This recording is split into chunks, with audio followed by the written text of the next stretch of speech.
Deserving nga ba si Vice Ganda na tanghaling Best Actor ngayong Metro Manila Film Festival 2024? Kung napanood niyo na ang And the Breadwinner Is, alamin niyo na ang sagot. Pero kung hindi pa, narito ang mga dahilan kung bakit sobrang big deal ang pelikulang ito at kung bakit marami mga netizens ang nagsasabing si Vice Ganda na ang mag-uuwi ng Best Actor Award this year. You are watching Showbiz Ganap Global. Number 1, kakaibang Vice Ganda. Kilala natin si Vice bilang hari ng tawanan, pero dito sa pelikula niyang And the Breadwinner Is, ibang Vice Ganda ang mapapanood mo. Ginampanan niya si Bambi Salvador, isang OFW na nagtatrabaho sa Taiwan para suportahan ang pamilya niya sa Pampanga. Hindi lang basta comedy ang dala ni Vice dito. May puso, may lalim at grabe, iyak-tawa combo ang performance niya. Sa mga interviews, sinabi ni Vice, napakalapit ng kwentong ito sa puso ko kasi gusto kong ipakita yung hirap at pagmamahal ng mga nagtatrabaho para sa pamilya nila. At ito pa, maraming critics ang nagsasabing ito na ang most mature role ni Vice. Kung sanay ka sa kanya bilang life of the party, dito mo makikita na kaya din niyang magdala ng drama na randam mo hanggang buto. Pero syempre, hindi mawawala ang trademark niyang pagpapatawa. Marami sa mga nakapanood ang hindi lang natuwa sa pelikula pero lumabas na maga ang mga mata. Ayon pa sa mga ito, grabe ang naging atake ng pelikula, lalo na ni Vice. Hindi ito gaya ng mga naging blockbuster movies yan noon na puro katatawanan lamang. Makaka-relate ka sa mga aral na pinaparating ito at marami ang nagulat na may ganitong side din pala si Vice. Number 2, collaboration ni Vice sa isang magaling na direktor. Ang award-winning director na si June Lana ang nag-direct ng pelikula na kilala rin sa mga critically acclaimed films tulad ng Barber's Tales kung saan nakatanggap si Direk June ng Best Director Award sa Madrid Film Fest. Siya rin ang nag-direct ng Die Beautiful. Nakatanggap din ito ng iba't ibang awards sa iba't ibang award-giving body, mapa-local at international. Kaya naman ang collaboration ng isang unkabogable star at award-winning director ay isang malaking factor kung bakit deserving sa award ang pelikula na ito. Ang collaboration na ito ay perfect combo. Si Vice na natural sa pagpapatawa at pagpapaiyak at si Direk June na eksperto naman sa paghabi ng makabuluhang kwento. Ang resulta, isang pelikulang may halong aliw, iyak at aral sa buhay. Ayon pa kay Vice, karangalan para sa kanya ang makasama ang direktor na hinahangaan niya noon pa man. Sabi pa niya, ang swerte-swerte ko po dahil magkakaroon ako ng pelikula na kasama si Direk June Lana. Na ako idedirect ako ni Direk June Lana at sila magsusulat ng pelikula ko, kaya ang swerte-swerte ko po. Pagmamalaki naman ni Direk June, bukod sa una nilang pagsasama ito ni Vice, kabang-abang ding daw ang espesyal na kwento ng And the Breadwinner Is. Saad pa ng award-winning director, una-una, bukod sa pagsasama ng style namin, which I think it resulted to something really special, yung kwento nito is napaka-personal and napaka-importante kay Vice, and it's equally important to me. Sa palagay ko maraming manonood ang makaka-relate dito.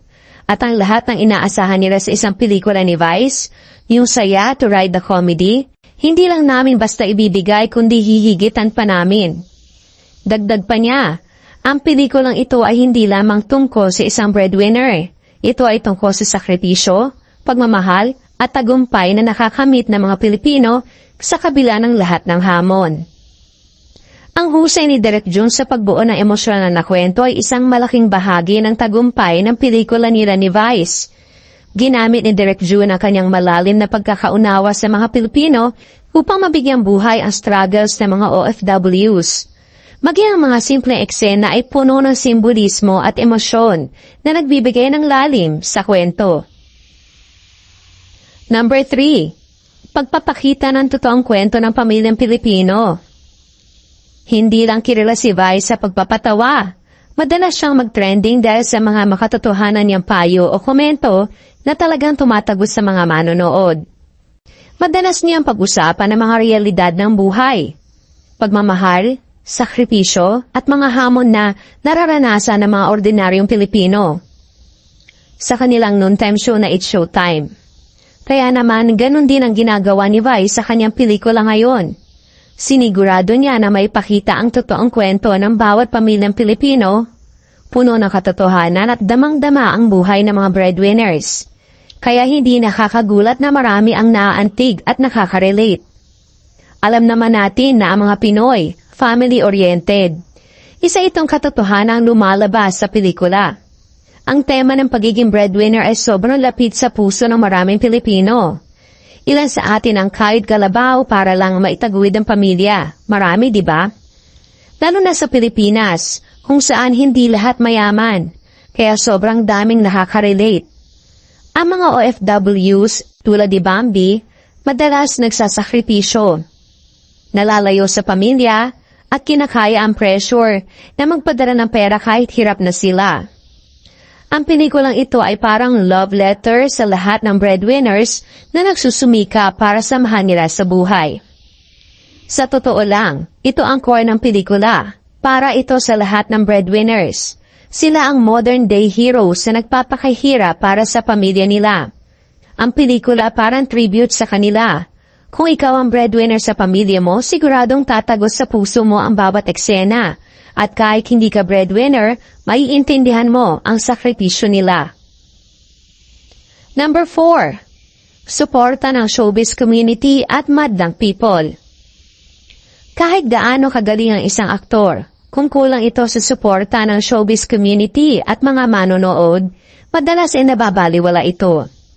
Isang malaking factor sa pagiging best actor ni Vice ang ayang suporta na nakukuha rin niya mula sa mga kasamahan niya sa industriya, lalo na ng mga madlang people. Marami sa mga celebrities na malapit kay Vice ang hindi nagdalawang isip na suportahan ang pelikula ni Vice sapagkat maging sila ay malaki ang tiwala sa kakayanan ni Vice na makapagbigay ng dekalidad na pelikula. Isa na sa kanyang sisterette na si Ann Curtis ang nagpa-block screening pa para suportahan siya. Sabi pa nga ni Ann, nakakaiyak at nakakatawa. Napakaganda ng pelikulang ito. Kudos sa iyo, Vice. Sa isang interview pa ni Ann matapos ang block screening ay kitang-kitang namamaga pa ang mata nito dahil sa pag-iyak. Sumama pa sa pa-block screening niya ang ilan pang artistang kaibigan at katrabaho nila ni Vice gaya ni Kim Chiu na bitbit pa si Paolo Avellino. At hindi lang sa showbiz nag-trending ang pelikula, pati sa fans. May mahigit 50 block screenings sa iba't ibang lugar sa bansa at kahit OFWs abroad, sumuporta rin. Imagine, kahit nasa ibang bansa, nagkakaisa ang mga Pinoy para panoorin ito. Sa social media, ang dami nag-post ng must-watch daw ang movie.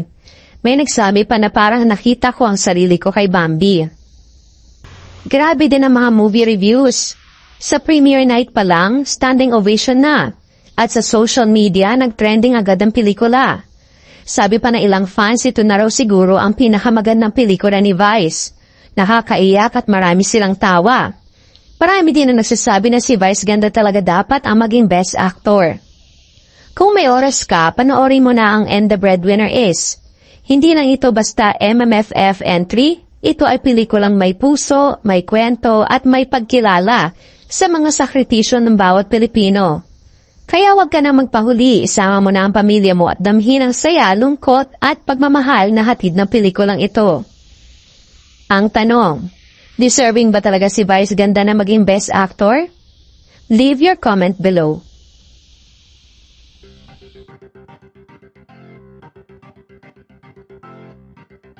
Don't forget to subscribe and click the notification bell for more Showbiz Ganap global updates.